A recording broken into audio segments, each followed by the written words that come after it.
Salam mehriban ildeşler ve kadırlı tomaşaçılar.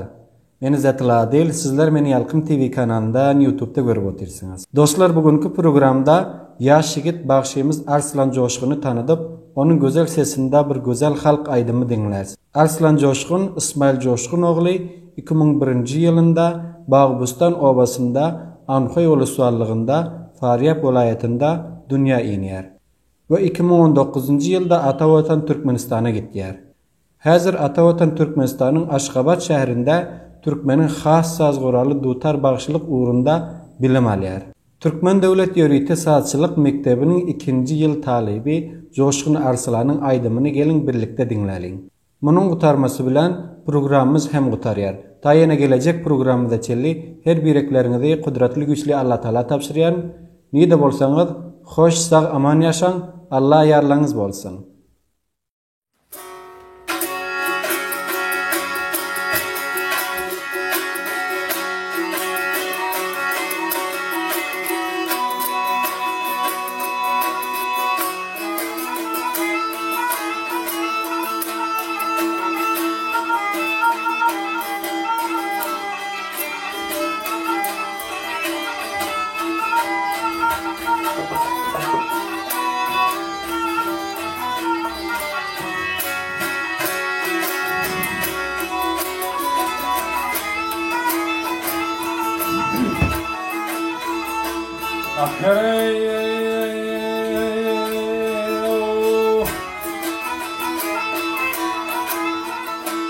Hoş geldin garibim tapa gelipin.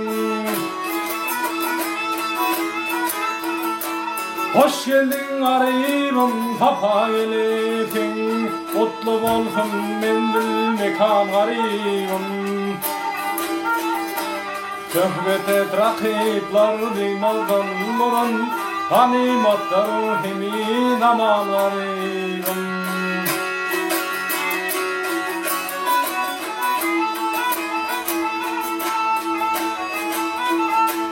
Korkuncum köpsüm rakipler diyarlar.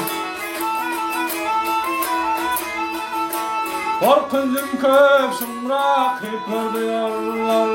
Duysa seni kırmızanı boyarlar. Beni öldürürler, beni koyarlar. Ganimatlar hemin zamanlarım.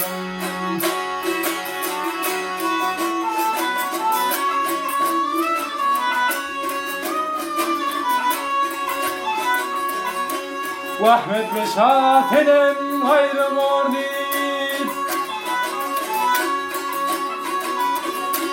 Ay vahmet meşatenem gayrı mordip. Bir namardın terhosun alan deyip.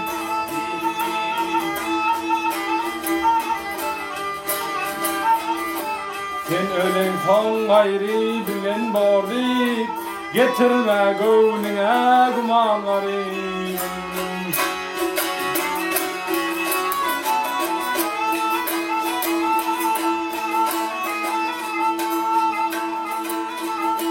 Şahtenim nirvam yok senin.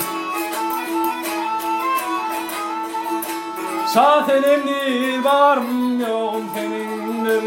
Yol günde namus arım senindir. Göğsümdeki koşan arım senindir. Sinam sana takdir olanlarım. Sinamdaki koşan arım senindir. Sinamdaki koşan arım senindir. Sinam sana takdir olanlarım. Getirme gönlüne kurbanlarım.